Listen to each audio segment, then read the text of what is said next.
Alrighty. Examining every. Alright, I'm gonna make a I might make a video where I'm like, okay, this team's gonna make the playoffs. This is who I think's gonna get traded, and obviously not every trade's gonna be correct. I might do it, I might not. Right, so with Florida recently removing themselves from the list of teams without a cup, and also in recent history seeing teams like Washington and St. Louis break long curses and years of playoff heartbreak to finally get their first cup, it got me thinking about the list of teams that are left who still haven't Pittsburgh Penguins next year. one. And I wanted to dive in individually a little bit into each one with you guys. And especially if you're not part of the fan base of one of these 10 teams, I want to hear which one you want to see get their first cup the most. And I also want to clarify that we're only talking about current iterations of NHL franchises here, because like the old Ottawa Senators from 1883 apparently won 11 Stanley Cups, or like the Vancouver Millionaires won the cup in 1915, but both the Canucks and current Senators franchises have never won the cup, so they're both on the list. Starting alphabetical order with Heartbreak City for a hockey fan lately, Buffalo. We all know about the 13-year playoff drought, losing superstars who go on to win cups elsewhere, to even just the endless coaching carousel that's come full circle right back to Lindy Ruff. It has not been easy to be a Buffalo Sabres fan for the past 15 years or so, which is why I want you guys back in the playoffs so bad. If you don't know the list of who hasn't won a cup, I mean, this one's not really Yeah, I hope they make the playoffs next year. Even win the cup. They've been in the cup final twice. They lost to the Flyers in 6 games in 1975, and then the really famous one in 1999 again in 6 games to the Dallas Stars. That's the Brett Hull foot in the crease one. That's one of the most famous and controversial goals in NHL history. They had a couple really good teams after that in the 2000s, notably the 06 team that lost to the eventual Stanley Cup champion Carolina Hurricanes, and the 07 team the following year that also lost in the third round to the Sens. There were a couple of close shaves there before spiraling into their decade and almost a half of darkness. Sorry, Oiler fans, I know that's your thing. Honestly, I'd love for this team to go on a deep run and win the cup. I'd be totally here for it, but they gotta make the playoffs first. That's step one here. You can't break the cupless drought without making it to the dance first. So I'm sure that's what most Sabres fans are focused on right now, is just getting back to the playoffs. Hopefully it happens sooner rather than later. Hang in there, Sabres fans. Your time will come. Up next, it's Columbus. They joined the league in 2000. It took them 9 years to make their first playoff appearance, in which they got swept by the Red Wings. This was back before Gary started treating his expansion teams like sweet Yeah. Angels. Teams like Columbus, Nashville, Minnesota really had to grind it out for the first few years. It was not easy, especially for the Jackets. For a long while, that franchise really just was, oh, hey, sick, it's Rick Nash, and not much else. And once he got traded in 2012, it's like, all right, they're starting kind of from scratch here. What are the Columbus Blue Jackets going to be? They started to come out of it in 2014 when the guy who looked like he was going to be the next face of the franchise, Ryan Johansson, really stepped up as a number one centerman alongside guys like Nick Foligno, Cam Atkinson, Jack Johnson, and of course, Sergei Bobrovsky. They got bounced in round one by Sid's Penguins, but you could definitely see the semblance of a new core starting to take shape here. Then in 2017, a franchise who'd only made the playoffs twice prior in their 17-year history, they went on to make the playoffs in 4 straight seasons, including a massive David versus Goliath type upset in 2019 against the Lightning. And that, I would argue, was the biggest season in this franchise's history. Not just because they made it to the second round for the first and only time so far, but this was probably the best team they've ever had. I mean, you had Sergei Bobrovsky and Artemi Panarin, 2 superstars leading the way, a fantastic leadership group spearheaded by guys like Nick Foligno, Cam Atkinson, future captain Boone Jenner, Brandon Dubinsky, David Savard, and more. You also had, it sounds really funny to say now, but look back at his stats, you'll see, a really promising up-and-coming player in Pierre-Luc Dubois, a solid D-core headlined by Zach Werenski and Seth Jones, and of course, who could forget about Torts behind the bench. The wildest part about that season for me, though, was seeing the Columbus Blue Jackets actually going out and buying at the deadline. Matt Duchene, Ryan Dzingel, Adam McQuaid, Kekalainen made a pretty eye-opening splash that year, and it led them to their best ever finish to a season. From there, I'm sure you know the story, the wheels started to fall off a little bit with so many players leaving. They kind of had to reconstruct their team on the fly a little bit, and now they've missed the playoffs for 4 straight seasons. For how much this team has endured over the years, they've got a sneaky great fan base who's very loyal and passionate. The fact that they've been through so much heartbreak with so many players leaving and scarce playoff appearances, they've never seen past Game 6 of Round 2. I remember seeing how nuts the fans were in a good way in the playoffs in 2019. The day this team does go all the way, it's going to be really cool to watch, even just as a general hockey fan. They've got a lot of work to do to get there, but that's going to be a cool day when it happens. Next, we got the state of hockey. Yeah. It's the Minnesota Wild. By the way, it took me way too long to realize that the Wild logo is actually a bear. Let me know when you guys found that out, because for me, it took years. This team, despite... Oh, wait. It's a bear? I never found that out.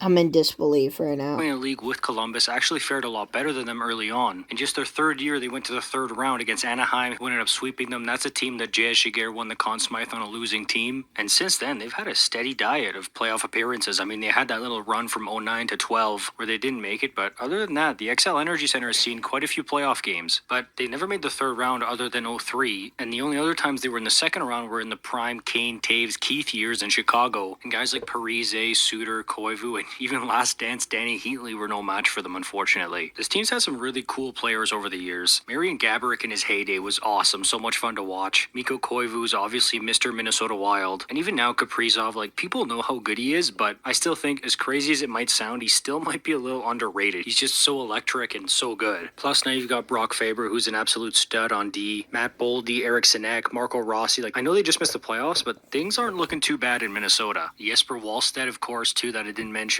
Especially as they move through the Suter Parise buyouts. They've got a good core here. Like, things could start looking pretty good in Minnesota again. That's a hockey crazed city and even state that would just eat up a championship. They'd love it. And again, with guys like Wallstedt, Faber, Boldy, Rossi, I could see them being really good in the way that the Dallas model worked. Getting guys like Robertson, Heiskanen, Ottinger, Wyatt Johnston, while still having a ton of money tied up in Jamie Benn and Tyler Seguin. Next up is Nashville. Now, especially after the free agency they just had, this is one of the teams I definitely think is closer to breaking their cup drought, or can you even really call it a drought if you've never won the cup in the first place? I think they're closer to getting their first cup than a lot of teams on this list. All-world D-man, elite goaltender, elite offensive forward, arguably more than one now, very good two-way top six centerman who can win a ton of draws, put up points, and is super responsible defensively, plus some more really good help offensively and defensively. You look back at the 2017 club, the only Preds team to have gone to the cup final, they were really, really good, especially that back end. They still had Yossi, who, like I said, I think he's all-world. They had PK Subban, who was still top of his game at that point, and Matthias Ekholm, who's also a great defenseman. What he did as Bouchard's partner this past season, he did for PK Subban in 2017. And to round out the top four, Ryan Ellis was also a really good defenseman at that time. It was just an insane top four on D. Plus Pekka Rinne was awesome, especially in the playoffs. 930, dude. He was playing out of his mind. Those were the two things that really drove the team that year. And of course, the big three on offense, Arvidsson, Forsberg, and Johansson. And you sprinkle in some scoring help from guys like James Neal, Colton Sissons, and a young Freddie Gaudreau coming out of nowhere. And voila, you've got your franchise's only Stanley Cup final appearance. They had some pretty good teams after that, but they just couldn't recapture that magic of 2017. Now here they are. 2017 magic. I think Nashville's gonna take it to the playoffs this year. Maybe even make the second or third round this year.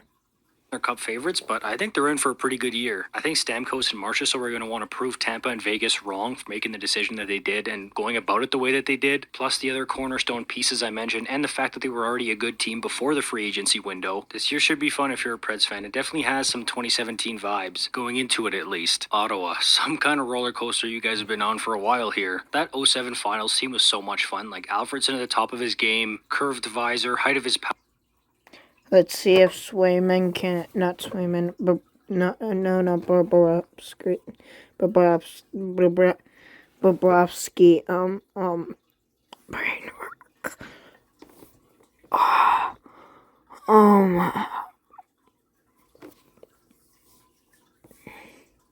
Swayman and,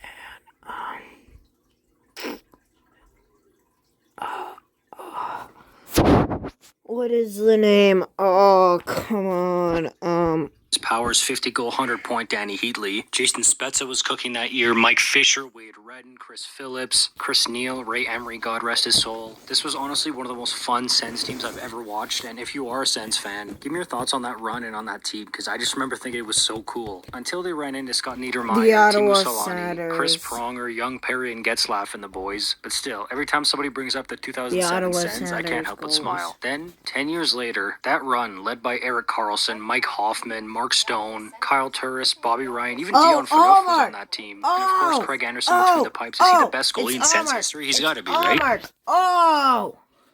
Alrighty, they got Ullmark in the net. I think they're going to be going on a playoff run. That team was one Chris Kunitz flutter puck away from the Stanley Cup final. Had they made it there in overtime Game 7 instead of Sid's Penguins, I really think they would have had a legit shot against Nashville in 2017. How ironic we just talked about them. But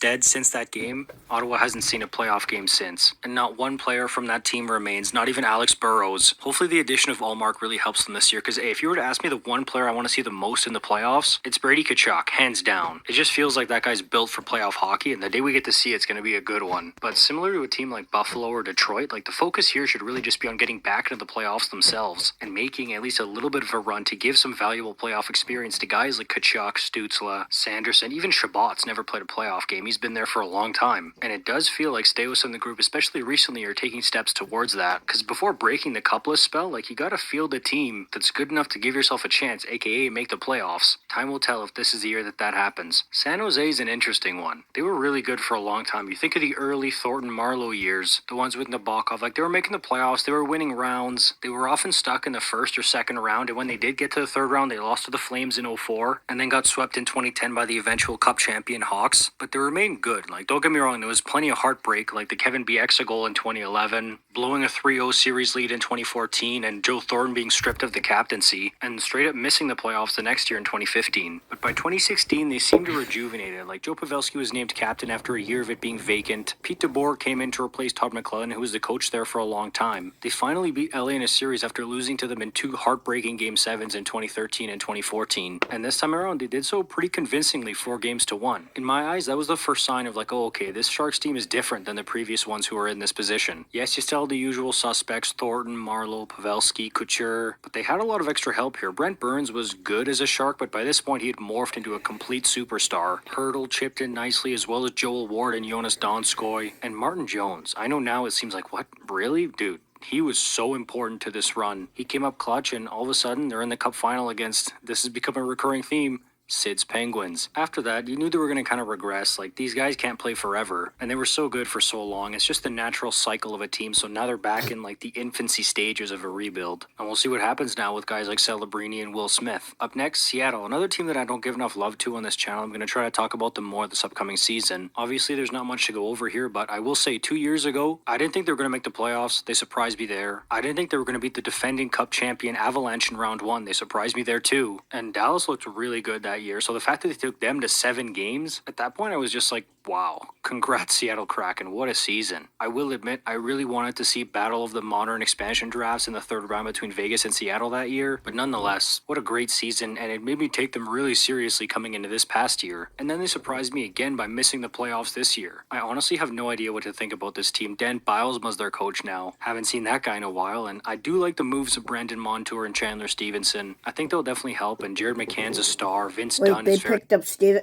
They're going on a playoff run to the Cup Finals, the Stanley Cup Finals. They definitely need more from Matty Beniers this year. He's coming off a bit of a sophomore slump. All in all, though, especially with that 2023 playoff run, it's been a pretty pleasant start for the Kraken and their fans in the NHL. All right, now on to Utah, formerly Arizona, formerly Winnipeg. This is a weird one because I do want to keep it specific to the fan base of the team, because I don't know how many fans in Utah followed or cared about the Arizona Coyotes before they knew that they were coming to Utah. So technically, this franchise has been around for a while and has seen names like Keith Tkachuk, Shane Doan, Jeremy Roenick, Pavel Datsyuk in a weird way, but also this current iteration of this franchise hasn't seen a single game. And whichever way you slice it, the franchise hasn't won a cup. It does feel kind of weird to reminisce about the 2012 Phoenix Coyotes for the Utah side of things, but just know that that team led by Mike Smith, Martin Hanzal, and Shane Doan obviously was super cool. And for Utah, we were told owner Ryan Smith wanted to spend, he wanted to make the team a lot better, and I absolutely think he's done that, not just through trade, but at the draft too. TJ Ginla, you guys know how I feel about him. I think he's going to be like a cornerstone piece. Josh Doan looks promising, Sergachev especially, but also John Marino. They're going to make a difference for that decor. Connor Ingram's a really good goalie, and you've got the young guys, Logan Cooley, Dylan Gunther, of course Clayton Keller. He's the straw that stirs the drink. I think they're going to be good in year 1. Buckle up, Salt Lake. Up next, we got Vancouver. Oh, Vancouver. First, there was 1982 where they got swept by the Islanders. You got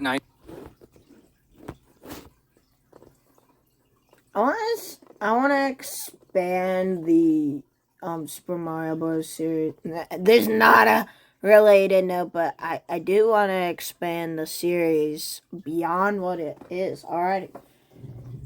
We kind of are just reaching the footsteps of what was already. We're hopefully, I might hopefully we reach the point that I've been thinking of, and hopefully I expand the series from that point on. We really, if you want to like and subscribe if you want to see more content like this. We're gonna end this series in 3 months?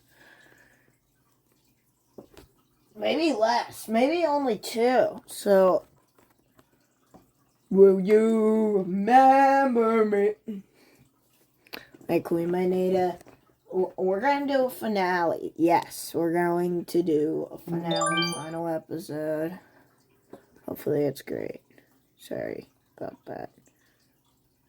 94 against the Rangers. That's the year, albeit the series before, where Mark Messier made the guarantee that they would win Game 6. The Canucks had Pavel Bure, Kirk McLean. They were wearing those beautiful skate jerseys full time. Then 2011 against Boston. You guys probably know the story. It's probably one of the most well-known Stanley Cup finals ever. The Canucks were just so good that year. I remember thinking for probably the majority of the playoffs, the Canucks are going to win the Stanley Cup here. They're just too good, especially when they went up 3-2 in the final against the Bruins. The Sedins were so elite that year. Kessler was top of his game. Burrows was something else that year too. He was so much fun to watch. Then, of course, on the back end, you had Bieksa, Ehrhoff, Edler, and you already know Luongo and Net. That team had so much personality on it between Luongo, Kessler, Bieksa, even guys like Raffi Torres, Tanner Glass, Max Lapierre coming over from Anaheim. I know people tend to talk about what happened after Game 7, but the actual team itself was so entertaining. And now, 13 years later, I'm happy to report that the Canucks are good again, and they certainly don't look far off from contending for a cup, and not just because they went to Game 7 of the second round. They're set in net with 2 really good goalies. They've got an elite, now Norris Trophy winning defenseman in Quinn Hughes, who's also good defensively, by the way. He doesn't just